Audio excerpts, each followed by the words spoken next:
Meus queridos, é uma alegria estar aqui mais uma vez, e hoje é um dia importante assim, porque é o momento em que na nossa série A Bíblia de A a Z, nós passamos para o Novo Testamento. Vamos entrar no Novo Testamento, depois de tanto tempo nessa série, pregando sobre o Antigo Testamento, mostrando como cada um dos livros da Bíblia se conectam entre si e como cada um deles aponta para Jesus de Nazaré. É uma coisa que impressionou. Nós vimos a grande maioria dos 39 livros do Antigo Testamento, vimos os 5 primeiros, né? O Pentateuco, que o judeu chama de Torá. Depois nós vimos os livros históricos, depois estudamos os profetas, os maiores, os menores, e vimos como Jesus Cristo já pode ser encontrado em cada um dos livros do Antigo Testamento. E vimos uma coisa também, vimos que Jesus durante todo o Antigo Testamento vem fazendo promessas ao seu povo, vem fazendo promessas ao seu povo, e vai chegando a hora de cumprir essas promessas e Deus vai postergando isso, o cumprimento dessas promessas. Até que vamos entrar aqui no evento mais importante da história da humanidade, a vida de Jesus Cristo.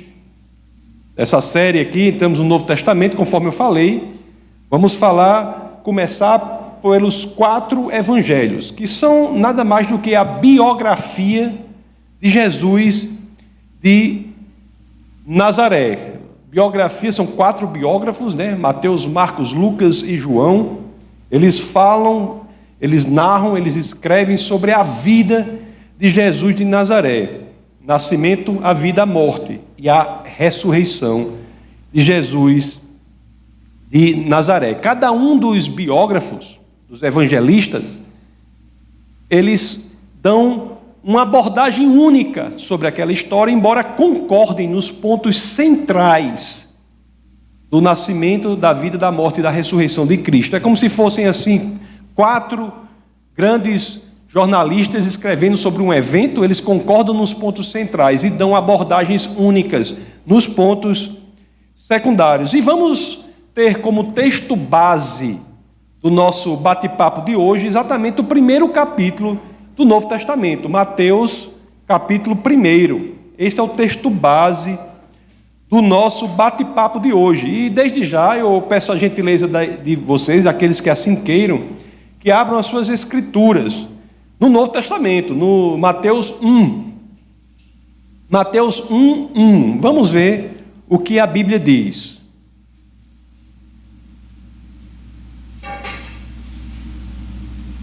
Mateus 1:1, assim dizem as Escrituras: registro da genealogia de Jesus Cristo, filho de Davi, filho de Abraão. E após isso, nós lemos a genealogia, que começa com Abraão e vai desembocar em Jesus de Nazaré. Eu quero que vocês, para que entendamos como essa genealogia é organizada, vamos dar um pulo para Mateus 1,17, só para ver. Mateus 1,17, ele diz como é organizado, diz assim, ó: assim, ao todo houve 14 gerações de Abraão a Davi, 14 de Davi até o exílio na Babilônia, e 14 do exílio até Cristo, o Cristo. Ou seja, Mateus organiza essa genealogia de Cristo em 3 grupos, cada grupo com 14 gerações, e cada um desses grupos se iniciando, respectivamente, com Abraão, Davi e o exílio na Babilônia. Vocês já pensaram por que assim?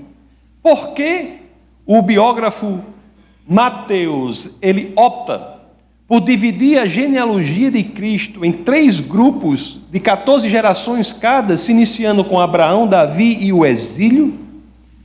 Vamos pensar sobre isso, para que, pensando sobre isso, possamos ter uma ideia de quem é Cristo, na perspectiva de quem foi estudando até aqui, como essa igreja foi, o Antigo Testamento. Quem é essa figura que inaugura o Novo Testamento diante do Antigo Testamento? Vamos pensar sobre essa questão, analisando Mateus 1:1. Então, Mateus 1:1, conforme eu disse para vocês, ele diz, registra a genealogia de Jesus Cristo, aí diz, filho de Davi, filho de Abraão. Então, filho de Abraão, Jesus é chamado aqui filho de Abraão, descendente de Abraão. Por quê? Por quê ele é chamado descendente de Abraão? Porque no Antigo Testamento nós vemos uma das principais promessas de Deus no Antigo Testamento, que nenhuma dessas pessoas da genealogia que conseguiu cumprir, a não ser Jesus de Nazaré. Lá em Gênesis capítulo 12, versos 2 a 3, Gênesis 12, versos 2 a 3, nós vemos uma promessa do Senhor que inicia tudo isso. Ele diz assim o Senhor, Gênesis 12, 2 a 3, farei de você um grande povo e o abençoarei, tornarei famoso o seu nome e você será uma bênção, falando para Abraão. Abençoarei os que o abençoarem e amaldiçoarei os que o amaldiçoarem. E por meio de você, todos os povos da terra serão abençoados. Isso foi uma promessa que Deus fez para Abraão. Disse assim, Abraão, por meio de você, todos os povos da terra serão abençoados. Aí Abraão deve ter pensado, como é que pode? Como assim? Que Abraão não tinha filhos. Ele estava numa idade avançada para ter filhos. Não havia aqueles medicamentos que tem hoje. E o nascimento, portanto, de Isaac foi um grande milagre. Aquela promessa de que por meio de Abraão todos os povos, todas as nações seriam abençoadas, para Abraão foi uma coisa incrível. Aí ele tem Isaac. Ele pensa, será que é por Isaac? Será que é Isaac? Mas não foi por meio de Isaac que todos os povos da terra seriam abençoados. Deus fez uma promessa para Abraão que no Antigo Testamento todinho ele não cumpriu ainda. Ficou de cumprir. Algum descendente de Abraão seria aquele por meio do qual todos os povos da terra seriam abençoados, e não foi Isaac. Quando lemos aqui a biografia de Cristo, ainda Mateus 1:1, porque você veja, ele diz, filho de Abraão, está registrando aqui na pessoa de Jesus de Nazaré, aquele que seria o elemento por meio de quem Deus cumpriria a promessa que ele fez a Abraão. Por isso que ele é o filho de Abraão, descendente de Abraão. Mas diz também, olhe, filho de Davi. Filho de Davi. Ele é chamado filho de Davi. O que Deus quis dizer sobre isso? O que Deus quis dizer sobre isso? Lá em 2º livro de Samuel, no capítulo 7, nos versos 12 até o comecinho de 14, nós vemos uma coisa que Deus disse a Davi. Olha só o que Deus disse a Davi. Disse assim, quando a sua vida chegar ao fim e você descansar com os seus antepassados, escolherei um dos seus filhos para sucedê-lo, um fruto do seu próprio corpo, e eu estabelecerei o reino dele. Deus estabeleceria o reino de uns dos descendentes de Davi. Aí todo mundo, hoje, alguns quando leem, diz, está falando de Salomão, que foi filho de Davi. Está falando de Salomão, mas vamos ver o que diz no 13 aqui. Será ele quem construirá um templo em honra a meu nome. É Salomão? Salomão não construiu o templo? Salomão construiu o templo, inclusive, com material que havia sido colecionado por Davi. Davi, um exemplo de humildade nesse sentido, coleciona todo o material, as pedras, a madeira, todo o material para a construção do templo que é feito por Salomão. Então todo mundo que lê isso aqui diz, Deus está falando de Salomão. Mas quando a gente continua aqui, o que é que ele diz? E eu firmarei o trono dele para sempre. Eu serei seu pai e ele será meu filho. O filho de Davi foi Salomão. Salomão construiu o templo. Mas me diga uma coisa, era deste templo, deste reino, neste templo que Deus estava falando aqui? Ora, o templo de Salomão foi destruído. Foi destruído, conforme nós vimos, por Nabucodonosor II, não é?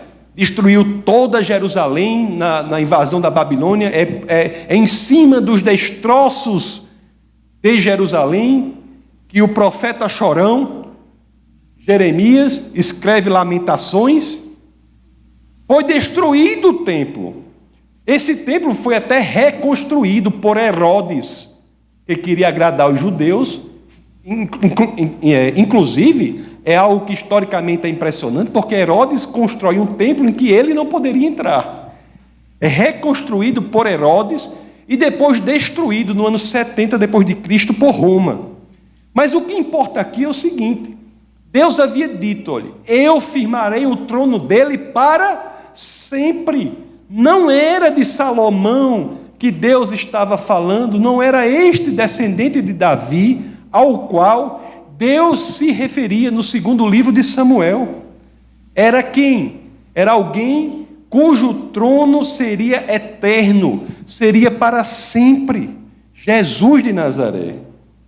Outro ponto que é destacado aqui, logo na primeira frase do Novo Testamento, né? Na primeira frase lá que nós vimos, filho de Abraão, filho de Davi. E acrescentando a isso aí, conforme nós vimos lá em Mateus 1,17, quando ele fala da organização. Nós já lemos, vou só reler aqui para que vocês relembrem, né? Diz assim: houve 14 gerações de Abraão a Davi, 14 de Davi até o exílio na Babilônia e 14 até o exílio de Cristo. Por que há esta ênfase no exílio na Babilônia? Nós, como estudamos aqui os profetas, muitas e muitas vezes ensinando aqui sobre os profetas, nós vimos o que foi aquele momento do povo de Deus no exílio na Babilônia. Um momento tenebroso, um momento difícil. Aquela cidade de Jerusalém, que era a cidade que abrigava a presença de Deus, o templo e a presença de Deus, aquela cidade que o povo de Deus achava que jamais seria destruída, havia sido aniquilada pelo maior império da época, que era o império babilônio. Nós vimos isso, representava uma coisa incrível para o povo de Deus. E é interessante que é neste período tenebroso, neste período difícil, nesse período de dificuldades do povo de Deus, que é neste período que Deus faz a maioria das grandes promessas para o seu povo. É impressionante. E uma das mais belas promessas que Deus faz para o seu povo, que não é cumprida a não ser na pessoa de Jesus Cristo, é aquela que está em Ezequiel, capítulo 36, verso 36.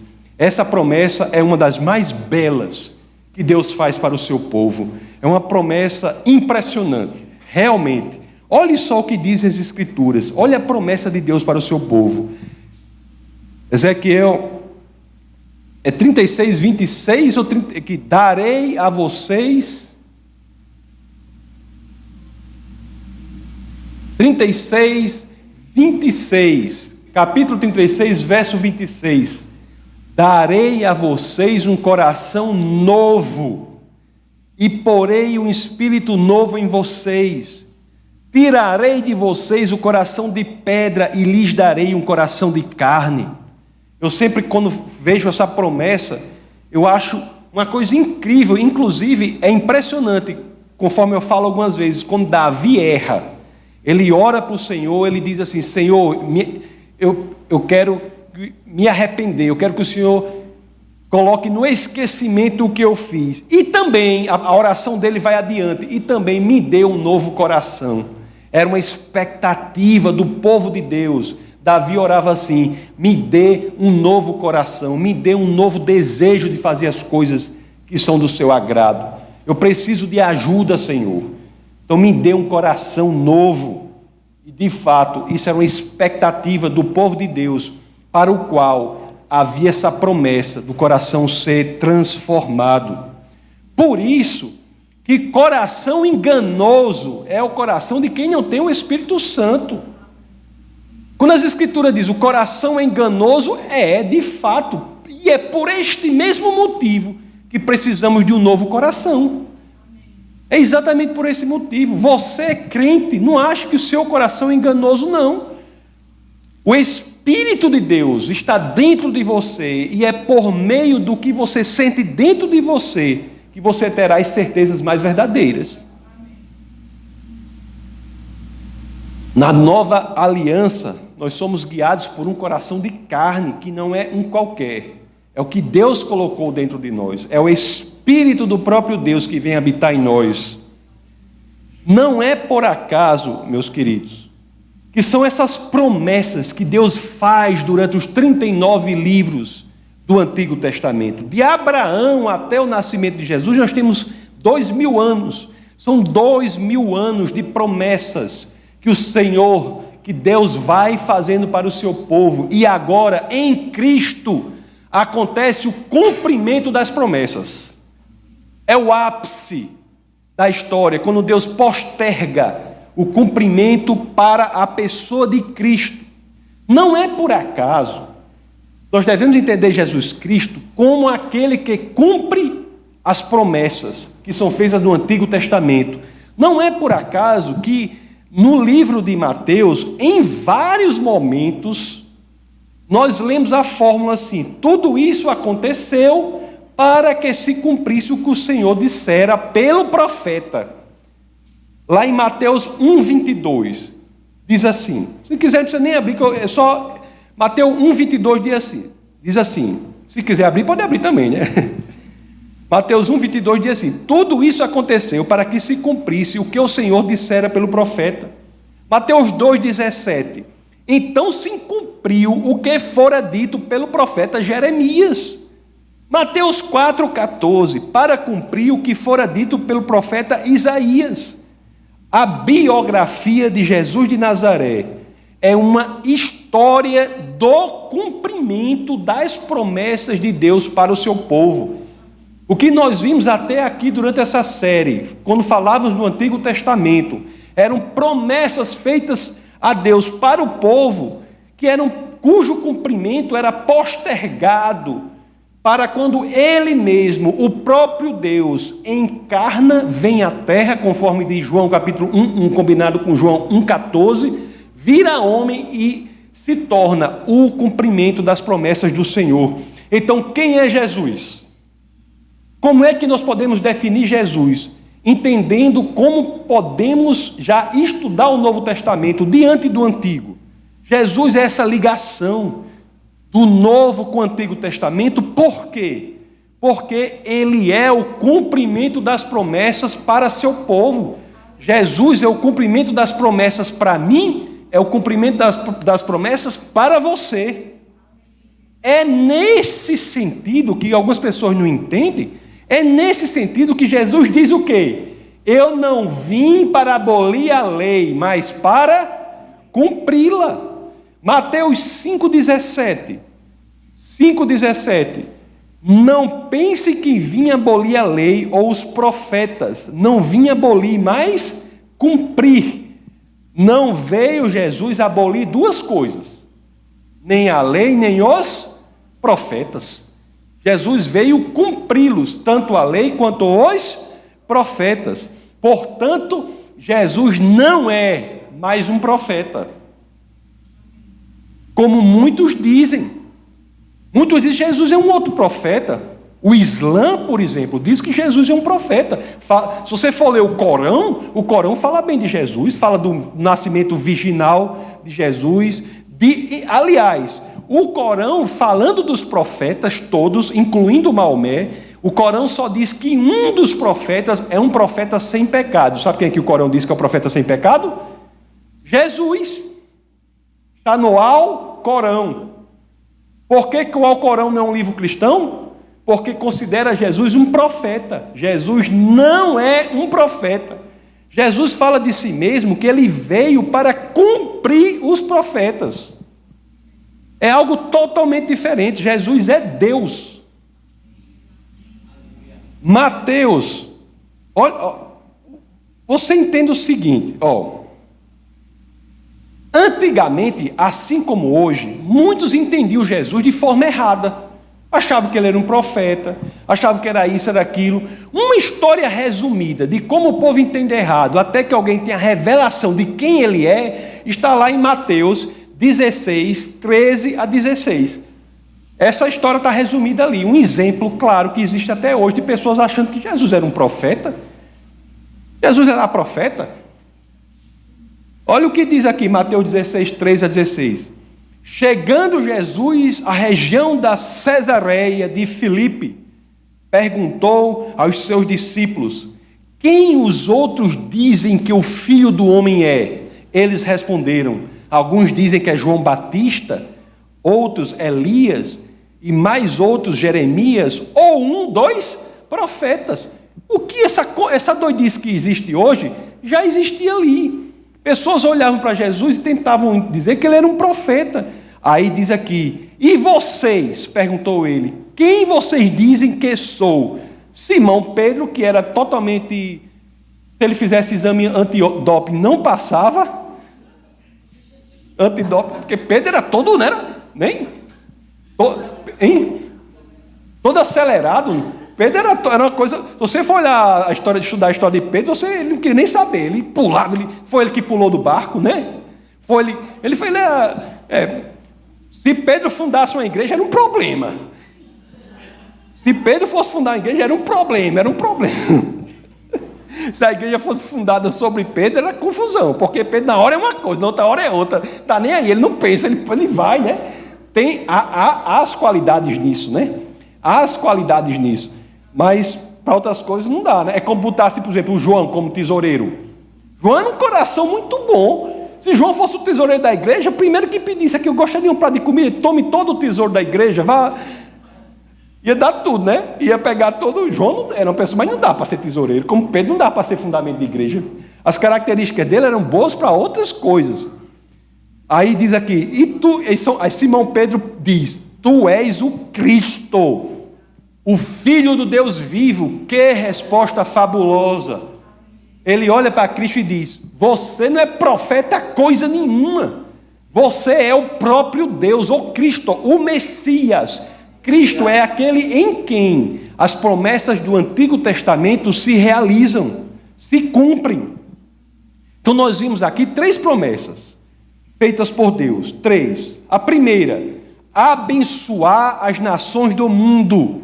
Isso foi feito por Abraão, por Isaac? Não. É por meio de Cristo que isso se cumpre, e nele todas as nações do mundo são abençoadas.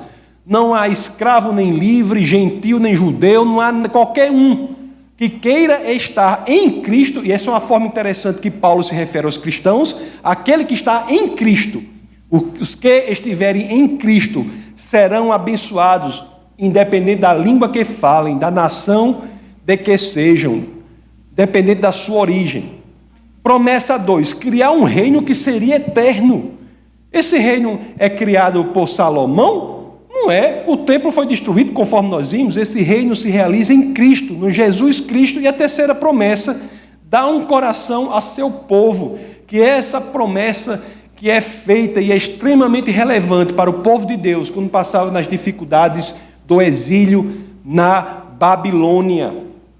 No exílio na Babilônia, lá no riacho chamado Quebar, um riacho.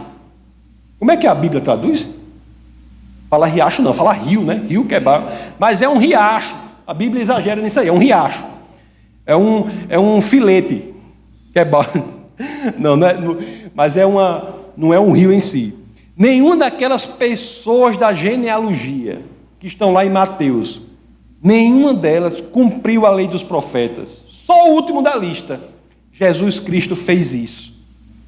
Cumprir a lei, meus queridos, tem pessoa que acha que cumprir a lei é apenas obedecer tudo que a lei diz. Cumprir a lei não é só isso, não. Cumprir a lei é também suportar a condenação da lei, que é a morte. Olhe só como Cristo era invocado.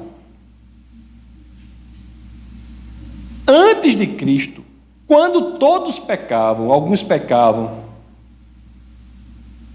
a consequência do pecado, que era a morte, era postergada para aquele que cumpriria a lei na sua completude, inclusive arcando com as consequências do pecado. Abraão mentiu sobre a sua esposa. Ele foi fulminado? Não, continuou com relacionamento com Deus. Davi cometeu adultério. Foi fulminado? Não, continuou no trono de Israel.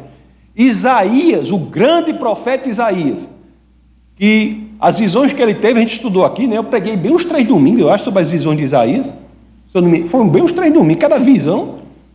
Isaías confessou ter lábios impuros e continuou sendo profeta. Nenhum deles sofreu a terrível condenação da lei.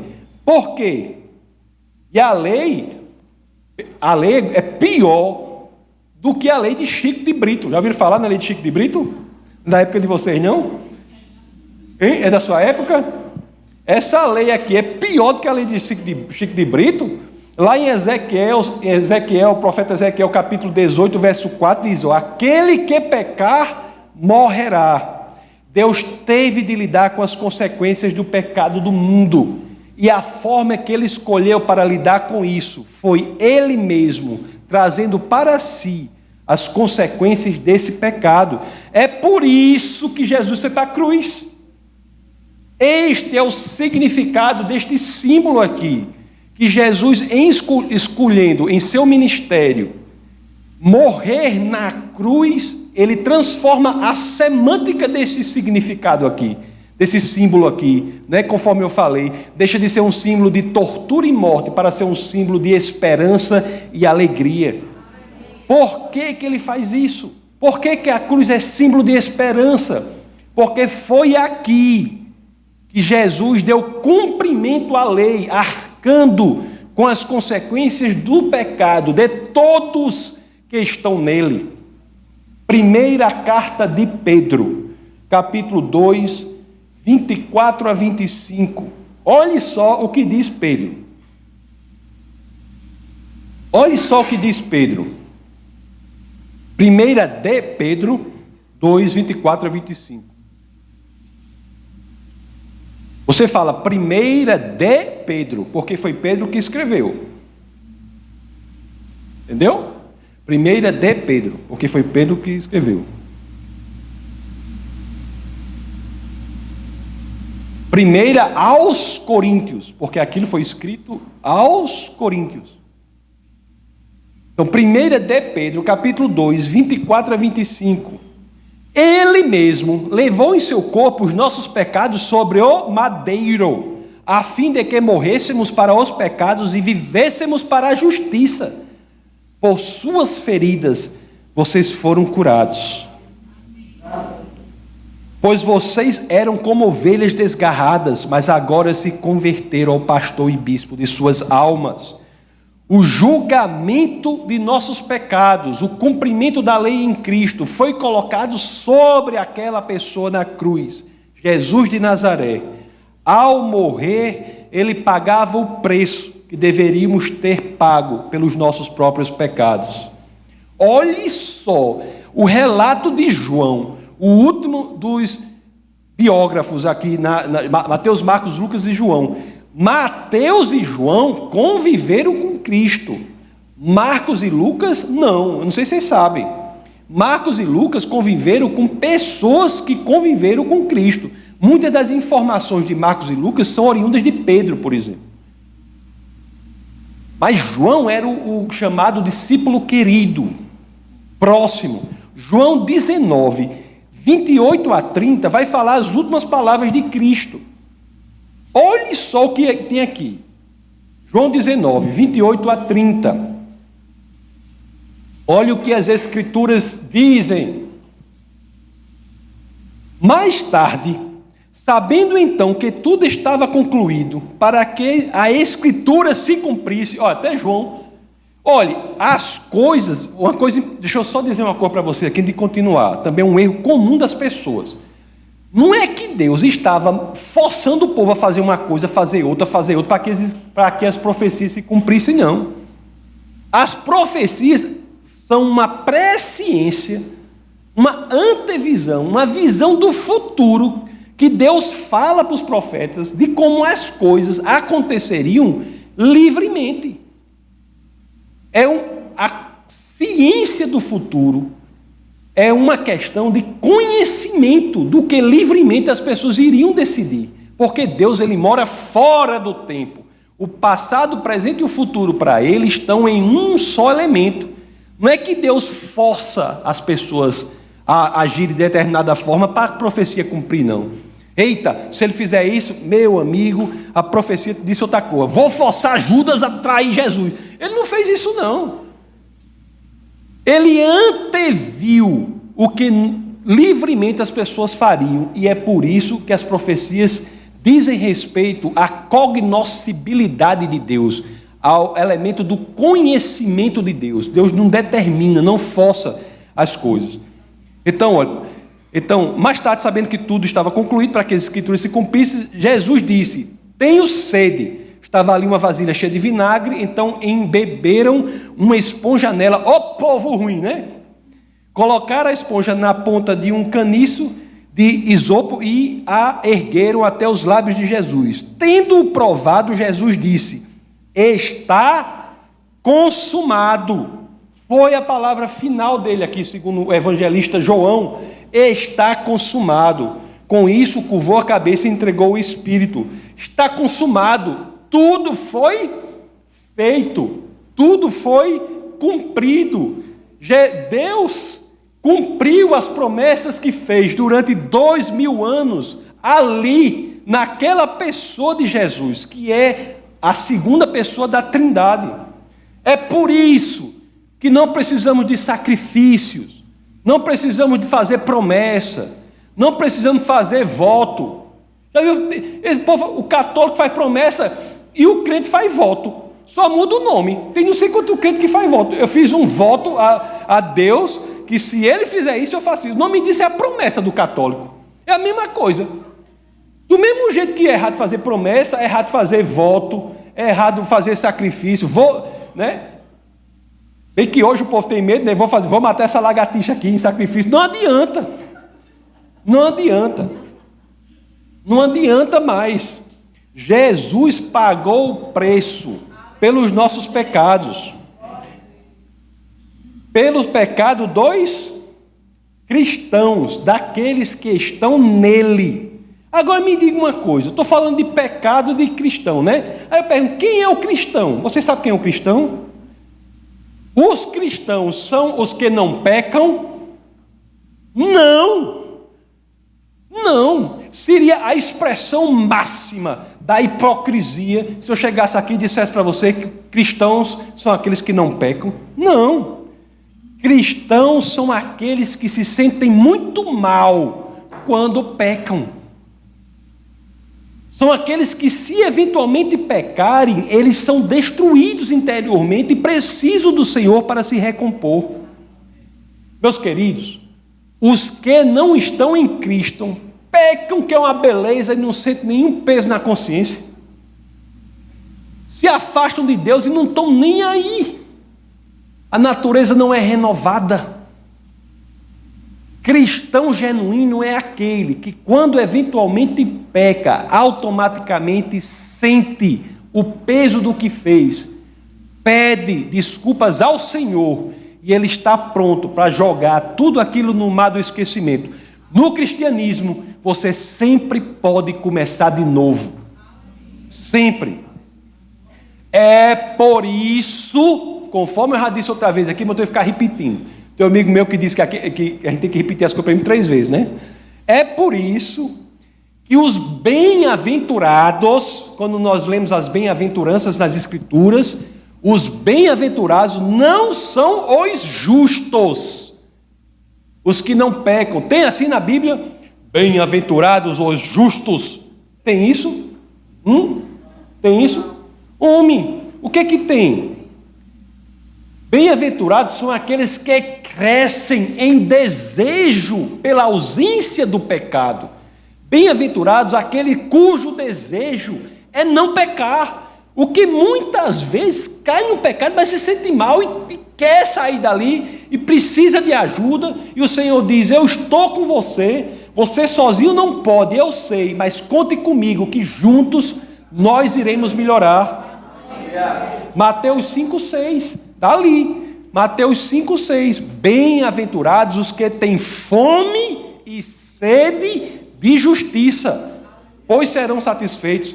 Senão a Bíblia estava assim, bem-aventurados os justos, não é? O que é que o fariseu faz? Ele se acha o justo. Eu sou o justo, quando na realidade nós em Cristo, Cristo é o justo, o verdadeiro justo. Nele, Deus olha para a gente e vê a justiça.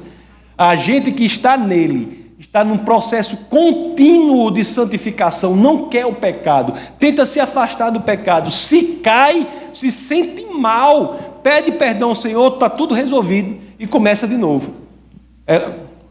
Tenho que dizer, não posso me furtar a passar essa informação, que Deus sonda o nosso coração. Se você acha, eu vou pecar, depois peço perdão, está resolvido, não é, né? Aí é demais também, né? Aí é demais também.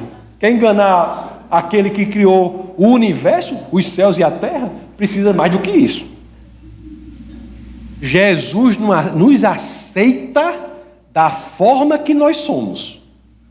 Pode vir para cá, para essa igreja, o caba mais doido da face da terra. Do jeito que ele chegar aqui, Jesus aceita ele. Mas ele não nos deixa ficar da forma que somos.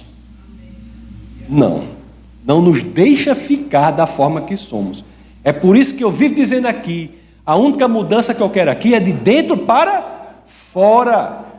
Mudança de fora para dentro não funciona. O que foi que nós estudamos aqui sobre o rei Josias? Não é? Nós vimos, colocou a lei de Deus como lei civil, o rei Josias. Bem intencionado, subiu o trono com 8 anos de idade. Olha a ideia do menino.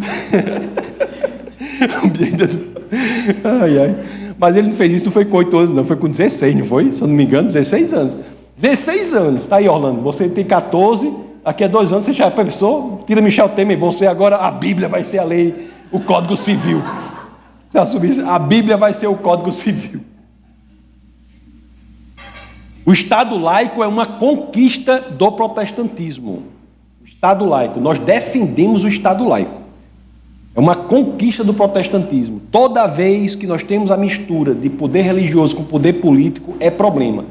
Eu já disse aqui que nessa igreja, o único candidato que eu apoio é JC, Jesus Cristo. É o único. JC. Então Jesus nos aceita da forma que somos, mas Ele não deixa que fiquemos, não quer que fiquemos da forma em que estamos. Ele está conosco para que possamos melhorar. Ele quer mudança, aprimoramento. Ele quer crescimento real, genuíno, simples, com humildade, passo a passo, de glória em glória. E sabe por que tudo isso é possível? Isso é mais uma dimensão do cumprimento das promessas de Deus em Cristo. Para encerrar, o que é que nós vimos nessa história maravilhosa desse homem que revolucionou o mundo e até hoje revoluciona? Quem é Jesus? Jesus, ele nasce para viver sua vida de acordo com a lei. Ele morre para pagar o preço pelos nossos pecados. E Ele ressuscita para que nós possamos, com o poder do Espírito Santo, crescer mais em mais, gradativamente, em um estilo de vida sem pecados, sabendo que, quando pecamos, se nos sentimos mal, isso é um indício de que você é santo e é cristão. Se você peca e se sente mal, é porque você é cristão. É assim. Aí você chega, Senhor, eu preciso de você. Essa luta é muito grande. E Ele garante que pelo poder do Espírito Santo de Deus que mora em nós, nós somos capazes de transformar tudo isso. Ou como alguém já disse uma vez, Jesus veio para demonstrar a lei para nós, demonstrar a maneira que Deus quer para nós. Ele morreu para cumprir a lei para nós, e parte desse cumprimento é ter morrido, arcando com as consequências do pecado que estão na lei. E Ele ressuscitou para cumprir a lei em nós. Ele morre para cumprir a lei para nós, pagar o preço pelos nossos pecados, mas Ele ressuscita para cumprir a lei em nós, para nos dar a possibilidade do Espírito Santo estar conosco, e para que nós possamos mais e mais sermos capazes de ter um desejo inafastável do nosso coração de fazer aquilo que Deus quer que façamos. Somente nele, meus queridos, em Cristo, somos salvos, somos genuinamente transformados. Somente em Cristo é que encontramos esperança neste mundo fragmentado. Nele, engraçado que eu fui numa casa semana passada, eu vi a mesa assim do rapaz assim, uma mesa enorme, tinha as peças de um quebra-cabeça. Eu acho que aquele quebra-cabeça devia ter, eu acho que contava assim, pode ter assim, 10 elevado a 6 peças, uma coisa assim, né? Eu não estou dizendo assim, né? Porque era tanta peça ali, tanta peça naquela mesa, que eu disse, ou esse pessoal aqui realmente não faz nada da vida, deve dedicar assim, umas 7 horas para juntar os quebra-cabeças, assim, porque era as peças desse tamanho, era a mesa enorme, assim, era todas os quebra-cabeças. Eu digo, pronto. Aí eu pensei assim, né? Aí pelo menos eu aprendi alguma coisa ali, porque diz assim, somente em Cristo nós olhamos para esse quebra-cabeça, né? E vemos a figura formada no paraíso. Somente em Cristo nós damos sentido a este mundo. Temos esperança de que tudo estará perfeito na alegria eterna ao lado do Pai. Você pode fazer parte disso. Eu posso fazer parte disso. Só depende de nós. Vamos orar.